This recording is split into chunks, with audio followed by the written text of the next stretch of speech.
नमस्कार दोस्तों, मैं हूं डॉक्टर अरुण तुंगारिया, ब्रेन और स्पाइन सर्जन। स्वागत है आपका न्यूरोमेड टॉक्स में। आज के इस वीडियो में हम जानेंगे कि स्पाइन सर्जरी, स्लिप डिस्क, ये सब प्रॉब्लम्स जो बहुत ही कॉमन प्रॉब्लम आजकल हो चुकी है, इसमें क्या क्या प्रॉब्लम आ सकती है पेशेंट को, क्या सिम्टम हो सकते हैं स्लिप डिस्क के क्या क्या ट्रीटमेंट ऑप्शन अवेलेबल है। खासकर ऑपरेशन का जो ऑप्शन होता है उसे सुन के अक्सर लोग कहते हैं कि स्लिप डिस्क की सर्जरी नहीं करवानी चाहिए। इसके बारे में भी हम डिटेल में बात करेंगे। और इसी पे बात करने के लिए आज हमारे साथ में एक ऐसे पेशेंट हैं जिनको स्लिप डिस्क की प्रॉब्लम आई। उनकी एक यंग एज में ही ये प्रॉब्लम आई।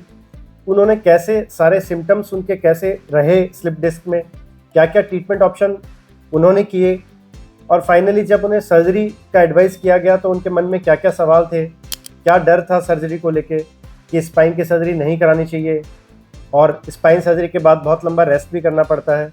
तो ये सारी चीज़ें हम जानेंगे आज के इस वीडियो में।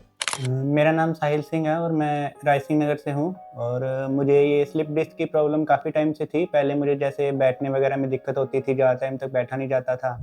और भी मैं जैसे वेट लिफ्टिंग में था तो ज़्यादा वेट वगैरह उठाता था, तब भी मेरे को थोड़ा बहुत पेन रहता था। तो और ये जो मेन प्रॉब्लम थी ये जनवरी में स्टार्ट हुई थी। और इसके अंदर मेरे लोअर बैक में पेन रहता था और वो धीरे धीरे मेरी लेफ़्ट लेग में जाता था। तो उसके बाद मैंने काफ़ी फिजियोथेरेपिस्ट वगैरह को भी कंसल्ट किया, पर वो एक थोड़ी टाइम के लिए सही रहता था, फिर बाद में दोबारा से दिक्कत बढ़ ही रही थी। तो उसके बाद अभी थोड़े पिछले महीने ही मैंने एमआरआई वगैरह करवाई और फिर हमें पता लगा कि इसके लिए सर्जरी वगैरह की आवश्यकता है। तो उसके लिए हमें जब डॉक्टर ने बताया तो थोड़ी बहुत घबराहट भी थी कि सर्जरी में क्या होगा, कैसे होगा, या जो भी है कि मतलब रेस्ट ज़्यादा ना करना पड़ जाए। और भी कुछ मैंने कनाडा भी जाना था, तो डर था उसको लेके एक बार। बाद में फिर हमने सोचा कि कहीं और डॉक्टर वगैरह से कंसल्ट करें कि क्या पता बिना सर्जरी के भी इसका कोई इलाज वगैरह हो जाए। पर वो वही बात कि वो सही नहीं हो रहा था, बढ़ ही रहा था। तो फिर बाद में हमें किसी ने सजेस्ट किया कि आपके पास आएँ यहाँ पे। तो हम आपके पास आए तो आपसे बात की, अच्छा लगा। तो हमने सोचा कि कोई ना ऑपरेट करवा लेते हैं, छोटा सा ऑपरेट, आपने अच्छे से समझाया। तो उसके बाद ऑपरेट के बाद अभी ये मेरा बिल्कुल ठीक है, मेरे को कोई पेन वगैरह नहीं है उठने बैठने में भी, और रिकवरी बहुत जल्दी हो गई थी। चलने फिरने भी मैं बहुत जल्दी लग गया था ऑपरेशन के बाद। अभी मुझे कोई दिक्कत नहीं है, ना बैठने में ना चलने में, और जो पेन था वो भी कम्प्लीटली क्योर हो गया। जी, तो साहिल जी ने बताया उसमें दो बातें सिम्टम्स को लेके खासकर बहुत इंपॉर्टेंट है। एक तो ये किसी भी एज में हो सकता है, आप देख सकते हैं बहुत यंग हैं हमारे साहिल जी, उनको ये प्रॉब्लम आ गई थी। और इस एज में खासकर जो प्रॉब्लम आती है कॉमनली, वो वेट लिफ्टिंग, जो यूथ जिम में जाते हैं या एक्सरसाइज घर पे भी करते हैं, तो वो थोड़ा कॉशियस रहें। भारी वजन उठाते समय अपना पोस्चर और पोजीशन सही रखें। Otherwise slip disc problem weight lifting जो करते हैं उनमें थोड़ी कॉमन हो जाती है। दूसरी चीज़ बहुत कॉमन जो सिम्टम होता है स्लिप डिस्क का, शियाटिका जिसे हम आम भाषा में कहते हैं। कमर दर्द इनको स्टार्ट हुआ और वो कमर दर्द रेडिएट किया, वो कमर दर्द नीचे की तरफ कूल्हे, जांघ में पीछे के हिस्से और पैर में, इस तरह का जो रेडिएशन है शियाटिका का, वो स्लिप डिस्क में बहुत कॉमन है। तो ये तो बात हुई प्रेजेंटेशन की। जैसा साहिल जी ने बताया कि इन्हें ऑपरेशन का जब पता चला, उससे पहले मैं थोड़ा सा जानना चाहता हूँ इनसे, इनको क्या क्या ट्रीटमेंट और बताए गए कि ऑपरेशन से बचने से पहले, ऑपरेशन करवाने से पहले क्या क्या ट्रीटमेंट कर सकते हैं। एक तो मैं फिजियोथेरेपिस्ट के पास गया था, उससे भी थोड़ा बहुत आराम मिलता था, पर बाद में वो फिर से स्टार्ट हो जाता था। उसके बाद फिर मेरे को जैसे नॉन वगैरह होते हैं, वो कहते हैं किसी देसी बंदे को दिखा लो, जब जो वो दबा दो, ये कॉमन है, सेट कर देते हैं। पर उनके पास मैं गया था, उससे मेरे को फ़र्क पड़ा था, पर वो उसके बाद और ज़्यादा बढ़ गया था। फिर उसके बाद मैंने ऑर्थो को भी दिखाया था। उन्होंने कहा था कि वही आपकी सबसे बड़ी गलती थी कि आपने उनको दिखाया, उससे क्योंकि ये दिक्कत ज़्यादा हो जाती है।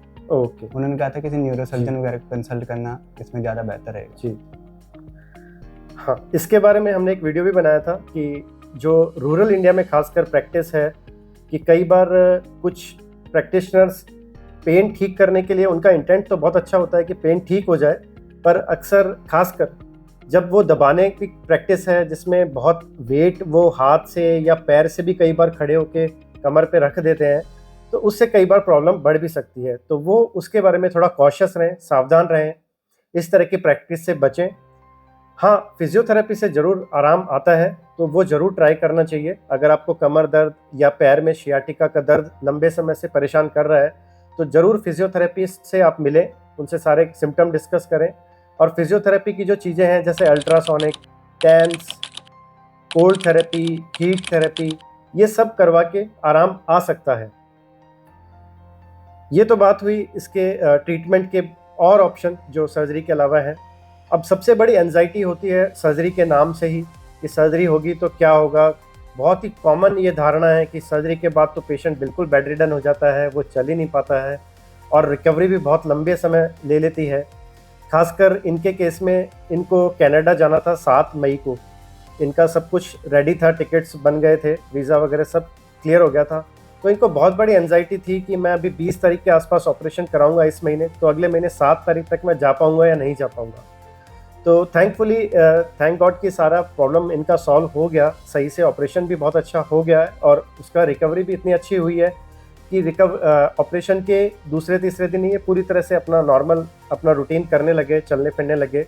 और जो इनकी बेसिक प्रॉब्लम थी, दर्द जो कमर से उठ के पैर में आ रहा था, वो दर्द भी इनका ख़त्म हो गया। ऐसा इसलिए हुआ कि हमने सर्जरी में जो डिस्क दबाव डाल रही थी नस पे, वो डिस्क को हटाया और जो भी दबाव नस के ऊपर वहाँ पे था उसको साफ़ किया, ताकि नस के ऊपर जो भी दबाव है सारा हट जाए और नस अपना पूरा काम वापस से अच्छे से करने लगे और उसकी वजह से जो दर्द है वो सारा ख़त्म हो जाए। तो इसके बारे में थोड़ा साहिल जी बताएं कि आपको ये बहुत सारा सुनने में मिला होगा कि सर्जरी के बाद बहुत लंबा टाइम लगता है, आपके पास तो इतना टाइम ही नहीं है, 7 तारीख को आपको जाना है। तो मन में क्या ये भी था कि मैं ऑपरेशन करवाऊँ या नहीं करवाऊँ, ऐसा भी कुछ था? हाँ जी, वो था, तभी तो पहले इतने सारे डॉक्टर्स हुए को कंसल्ट किया था कि क्या पता कोई और इलाज निकल जाए। तो एक डर भी रहता है सर्जरी को लेके, क्या पता सही से हो ना हो।